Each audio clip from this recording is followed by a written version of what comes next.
আসসালামু আলাইকুম। আশা করি আপনারা সবাই ভালো আছেন। শুক্রবার মার্কেট বন্ধ।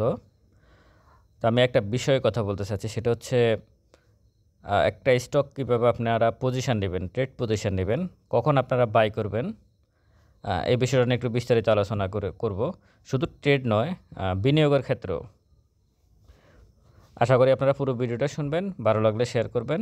আর কেউ যদি স্টক সাজেশন এবং পোর্টফোলিও ম্যানেজ করতে চান, ডেসক্রিপশন বক্সে নাম্বার দেওয়া আছে, প্রয়োজনে যোগাযোগ করতে পারেন। যে গ্রাফসটা দেখতেছেন এটা হচ্ছে ইন্ডেক্সের গ্রাফস, টোটাল ইন্ডেক্সের গ্রাফস। এই মুহূর্তে মার্কেট আছে 5112।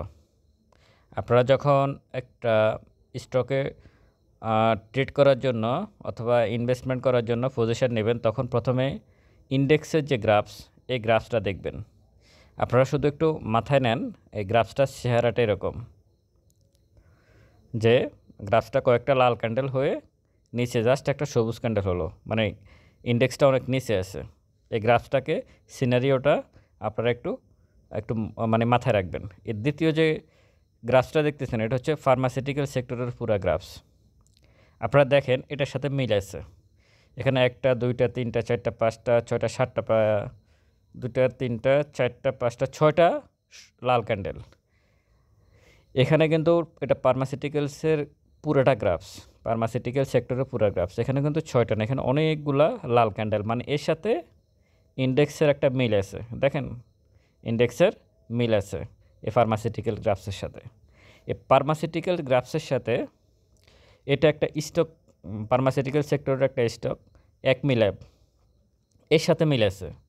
আপনারা দেখেন ফার্মাসিউটিক্যাল গ্রাফসে অনেকগুলো লাল ক্যান্ডেল আছে, এখানেও দেখেন অনেকগুলো লাল ক্যান্ডেল হয়ে আসা শেষে এখন একটা 2টা সবুজ ক্যান্ডেলে পজিশন নিচ্ছে, এটার সাথে মিল আছে। আমি যদি বলি ইন্ডেক্সের সাথে ফার্মাসিউটিক্যাল সেক্টরের টোটাল গ্রাফসের একটা মিল, আর ফার্মাসিউটিক্যাল সেক্টরের মধ্যে অ্যাকমি-ল্যাব তার একটা স্টক, সেখানের 1 ইয়ার যে চার্ট, সেখানে এ মিল আছে। দেখেন আপনারা এখানে অনেকগুলো লাল ক্যান্ডেল, ফার্মাসিউটিক্যাল গ্রাফসের অনেকগুলো লাল ক্যান্ডেল, ইন্ডেক্সের অনেকগুলো লাল ক্যান্ডেল, ঠিক আছে। এই 3টে জিনিস আপনারা দেখলেন, দেখার পর এরপর হচ্ছে অ্যাকমি-ল্যাবের 1 মিনিট চার্ট, মানে প্রতিটা সেকেন্ডে কী করছে ওই দিন গত বৃহস্পতিবার মার্কেট চলাকালীন অ্যাকমি-ল্যাবের। এটা কিন্তু আমি উদাহরণ হিসেবে এই স্টকটাকে নিয়েছি, এটা সব স্টকের বেলায় প্রযোজ্য। এটাকে আমি শুধু উদাহরণ হিসেবে একটা সেক্টর, ফার্মাসিউটিক্যাল সেক্টরের একটা শেয়ারকে নিয়েছি, এটা সব ক্ষেত্রেই প্রযোজ্য।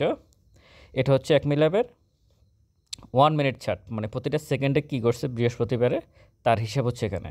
শেষ মুহূর্তে দেখা গেছে, একেবারে শেষ মুহূর্তে 2টার পরে গিয়ে দেখা গেছে অ্যাকমি-ল্যাবে বিশাল বিশাল 2টা বাই হয়েছে, তার মানে বড়রা শেয়ারটা বাই করছে। এটা একটা সেফ জোন। কীভাবে সেফ জোন এই স্টকটা, অ্যাকমি-ল্যাবটা? কোম্পানি ভালো, তারপরে যে তার ইপিএস ভালো। আপনাদেরকে অবশ্যই সে বিষয়ে আমি আসতেছি পরে। প্রথমে 4টা বিষয়, আপনি ট্রেড করতে যান একটা স্টকে, যদি আপনি ট্রেড করতে যান, প্রথমে আপনি ইন্ডেক্সের পজিশন দেখবেন, তারপর যে সেক্টরের শেয়ার আপনি ট্রেড করবেন ওই সেক্টরের গ্রাফসটা দেখবেন, তারপর যেই ইয়েতে এন্ট্রি নেবেন, যে স্টকে এন্ট্রি নেবেন সেই স্টকের গ্রাফসটা দেখবেন।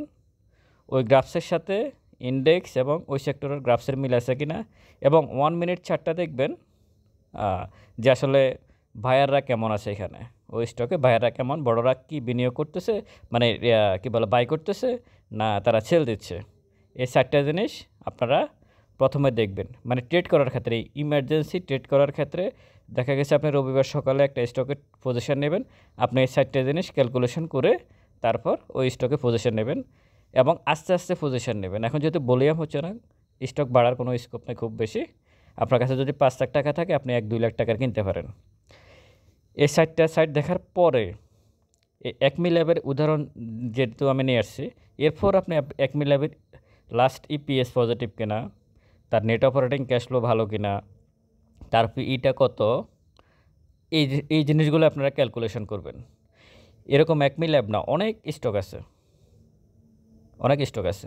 তো আপনারা এই কয়েকটা জিনিস, প্রথমে ইন্ডেক্স, তারপর ইন্ডেক্সের সাথে যে ফার্মাসিউটিক্যালস নিয়ে আসলাম, ফার্মাসিউটিক্যালসের গ্রাফস, তারপর অ্যাকুমুলেবল গ্রাফস 1 ইয়ারের, এরপর অ্যাকুমুলেবল 1 মিনিট চার্ট, তারপরে হচ্ছে অ্যাকুমুলেবল লাস্ট ইপিএস এবং নেট অপারেটিং ক্যাশ ফ্লো কত আছে, এই 5-6টা জিনিস হিসাব নিকাশ করে তারপর আপনারা অ্যাকুমুলেবলে এন্ট্রি নেবেন।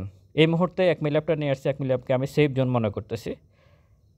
অবশ্যই বাই সেল আপনারা আপনাদের নিজ দায়িত্বে করবেন, কিন্তু আপনারা ট্রেড করেন অথবা ইনভেস্টমেন্ট করেন, যাই করুন না কেন আপনাকে প্রতি মুহূর্তে প্রতিটা মিনিটে এই 4টা জিনিস আপনাকে মাথায় নিয়েই একটা স্টকে এন্ট্রি নিতে হবে।